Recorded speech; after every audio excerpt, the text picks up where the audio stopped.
Assalamualaikum warahmatullahi wabarakatuh. Selamat datang kembali di channel Aditya Siregar. Udah lama nggak konten dan kali ini, di video kali ini, aku mau bahas soal satu topik yang kayaknya udah sering banget dibahas ya, apalagi kalau mau menjelang akhir tahun kayak gini. Ya, apalagi kalau bukan resolusi. Ya, resolusi tahun baru, resolusi 2026, aku yang baru, New Year New Me, ya. Tapi sebelum ke sana, aku mau bahas satu hal dulu nih, yang penting dan krusial, yaitu tentang refleksi dan evaluasi. Kenapa sih refleksi dan evaluasi ini penting ya, sebelum kita masuk ke tahun baru, ya, yang katanya jadi tahun buat mulai lagi, buat mengulang kembali.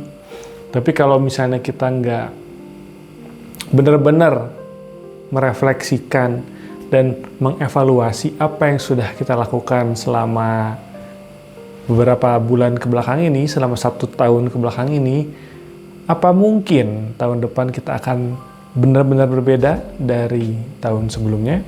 Oke, teman-teman pernah ngaca nggak? Pasti pernah ya.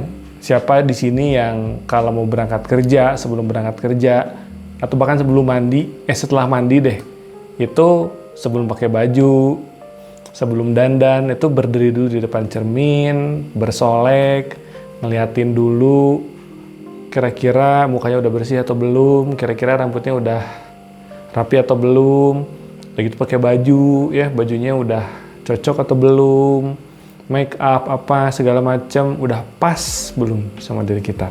Aku yakin banyak ya teman-teman yang ngelakuin itu sebelum beraktivitas.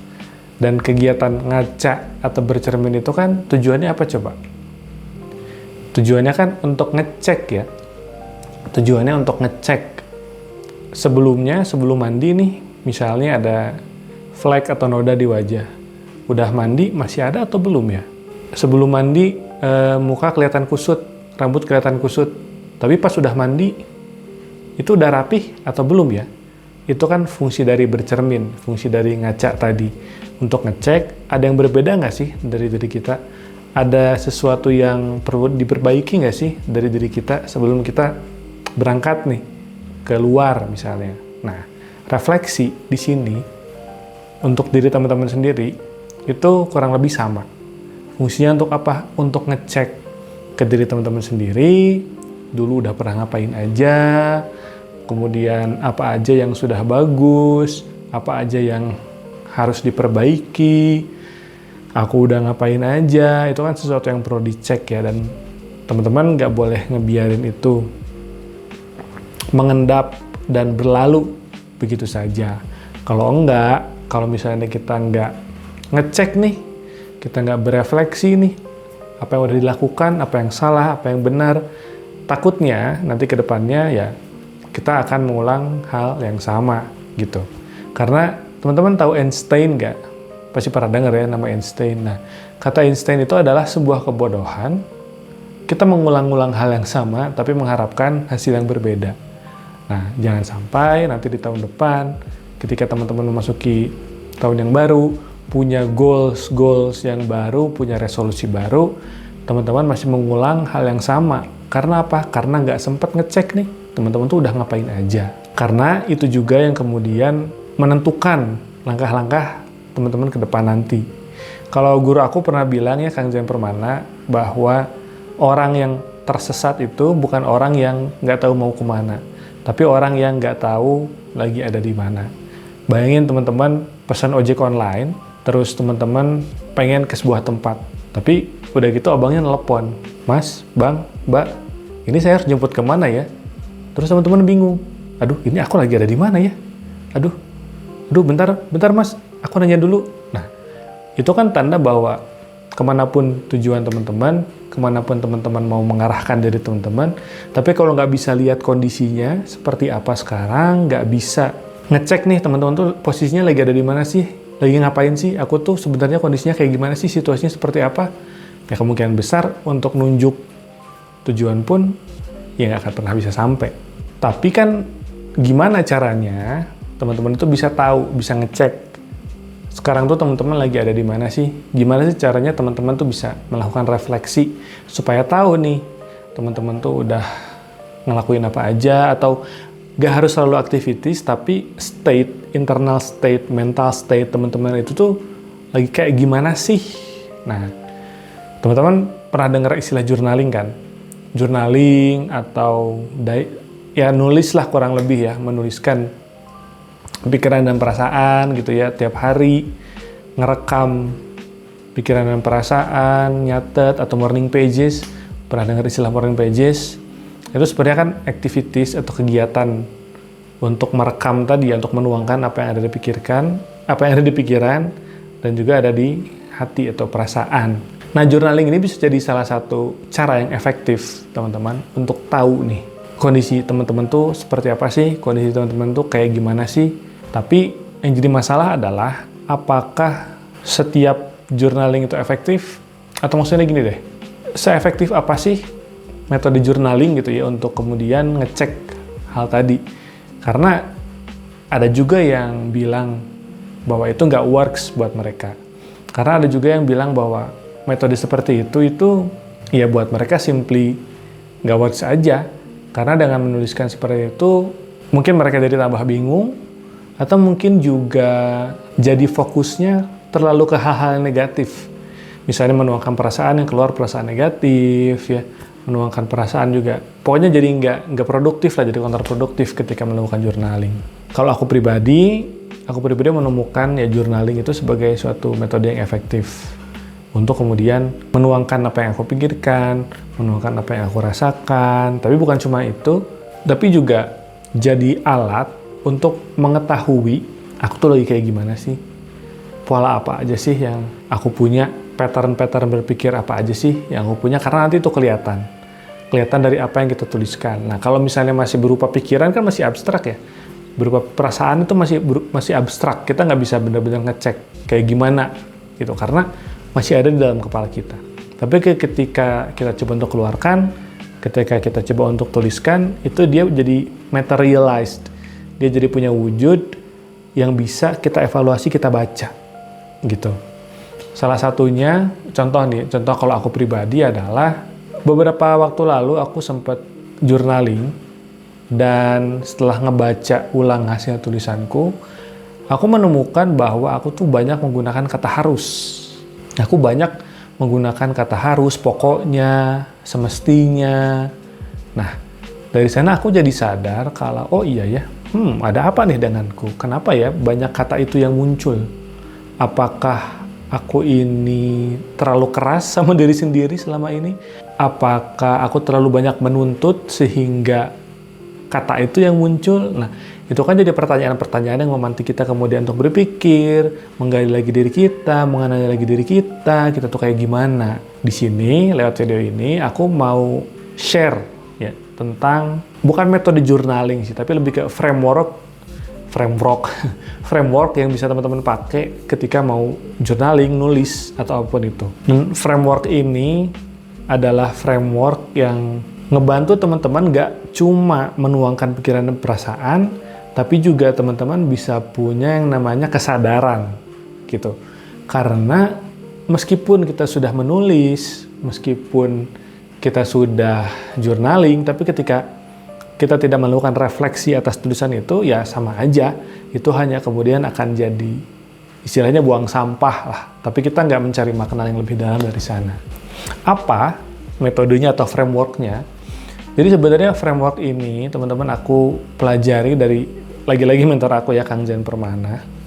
Tapi jauh sebelum aku kerja di Sintesa, yaitu lewat satu program yang namanya Personal Intervention Program. Jadi Personal Intervention Program ini tujuannya adalah untuk ngebantu peserta yang ikutan itu punya yang namanya, atau bisa mengakses yang namanya ruang sadar bagi dirinya. Kenapa perlu mengakses ruang sadar gitu? Karena selama ini mungkin banyak orang hidup secara otomatis ya. Hidup secara otomatis dan mereka nggak, mereka terbawa arus, mereka beraktivitas ya gitu-gitu aja, ngikut-ngikut aja, ngalir-ngalir aja, tapi mereka nggak punya otonomi atas dirinya sendiri. Mereka nggak punya kontrol atas dirinya sendiri. Kenapa? Karena tadi nggak ada kesadaran di dalam diri mereka. Jadi ada satu konsep yang namanya allegory of the caves, yaitu dari Plato kalau nggak salah aja, kalau aku nggak salah. Jadi allegory of the caves itu sebuah pengibaratan teman-teman, bahwa kita itu, manusia itu seringkali hidup di dalam gua. Nanti aku coba tunjukin ya gambarnya kayak gimana. Kita tuh sering hidup di dalam gua, dan apa yang kita lihat di dalam gua itu kan hanya refleksi atau pantulan dari luar ya. Dia bukan cahaya yang sebenarnya gitu. Jadi ketika ada sebuah objek yang diletakkan di dalam gua tersebut, kemudian ada cahaya matahari yang memancar, lalu kemudian membiaskan cahaya itu menjadi sebuah bayangan gitu ya. Nah, yang kita lihat itu bayangan itu. Ketika kita berada di dalam gua, yang kita lihat itu bayangan itu, dan kita menganggap bayangan itu sebagai sebuah kenyataan atau realitas. Padahal sesungguhnya itu hanya pantulan cahaya matahari. Nah, tugas kita untuk jadi pribadi yang lebih sadar adalah tadi, keluar dari gua, lalu melihat cahaya matahari yang sesungguhnya. Gimana caranya? Pakai konsep kedua yang namanya lingkaran realitas. Lingkaran realitas ini diambil dari konsepnya David Kolb, kalau nggak salah ya. Jadi basicnya adalah experiential learning ya teman-teman. Jadi gimana kita itu bisa discover sesuatu, belajar sesuatu dengan lebih baik kalau kita experience, kalau kita mengalaminya, kalau kita ada proses hands-on-nya di sana, gitu. Basicnya dari situ, dari experiential learning-nya David Kolb. Apa aja experiential learning itu? Yang pertama adalah, tapi ini konsepnya bukan hierarkis ya, tapi dia cycle. Jadi mulainya bisa dari mana aja, kemudian nggak harus dari titik yang mana dulu. Nah, 4 hal tersebut adalah, yang pertama abstract conception, yang kedua adalah action, yang ketiga adalah concrete experience, dan yang keempat adalah reflection. Nah, 4 hal tadi adalah yang membentuk kesadaran diri kita. Nah, framework tadi yang bisa kita pakai untuk kemudian nulis. Untuk kemudian membantu kita nggak cuman nulis sebagai bentuk ekspresi aja, tapi kita juga bisa nih gaining something. Kita bisa dapat sense of self dari kita, dan juga kita bisa lebih sadar, lebih aware sama diri kita sendiri. Nah, gimana cara kerjanya? Yang pertama ada abstract conception. Jadi abstract conception itu gini teman-teman. Abstract conception ini itu gimana cara kita memandang sebuah konsep atau sebuah hal gitu ya. Misal, apa sih yang dimaksud dengan bahagia misalnya gitu ya, atau apa yang dimaksud dengan kebahagiaan. Ketika aku tanya kayak gitu, terus teman-teman menjawab, oh definisi bahagia menurut aku adalah ini, dan ini. Nah, itu disebut dengan abstract conception. Bagaimana kita mengabstraksikan sesuatu, bagaimana kita mendefinisikan sesuatu. Belum tentu benar dan belum tentu juga salah, tapi seenggaknya itu yang ada dalam kepala kita gitu. Nah, terus biasanya kalau kita udah punya konsep-konsep abstrak, kita udah punya abstract conception tadi, kita lari ke selanjutnya. Action. Action itu adalah belum jadi perilaku, belum jadi activities, tapi masih berupa, kalau aku mau bahagia, maka aku harus, nah itu dinamakan dengan action. Jadi ketika kita sudah mengabstraksikan sesuatu, kita memformulasikan perilaku, tapi belum jadi activities yang sebenarnya, masih ada di kepala. Itu namanya action. Nah, action itu nanti kalau misalnya udah diejawantahkan dalam kehidupan nyata, kita benar-benar ngelakuinnya, itu nanti berubah jadi yang namanya concrete experience. Nah, concrete experience ini berarti tadi ya, kalau contohnya, kita punya definisi terhadap bahagia. Lalu kita punya formula untuk menjalankan kebahagiaan tersebut, lalu kita lakukan. Nah, dan perilaku itu memberikan makna atau jadi pola yang berulang, itu disebut dengan reflection. Nah, reflection itu menghasilkan abstract conception lagi. Terus aja muter. Kita contoh yang lebih konkret lagi ya, misal. Menurut aku, bahagia itu ketika harus punya uang, misal. Bahagia itu ketika aku harus punya uang. Maka yang aku lakukan adalah apa? Ya, kerja keras, lembur, semua proyek diambil, misalnya.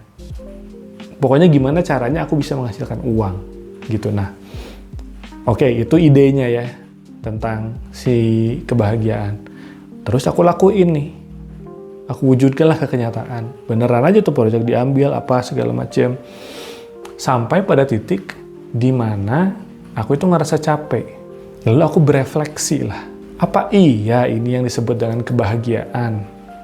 Kok kayaknya aku udah ngelakuin banyak hal, aku udah nyari uang segitu kerasnya, aku nggak ngerasa bahagia ya? Dari refleksi itu kemudian muncul konsepsi abstrak yang baru.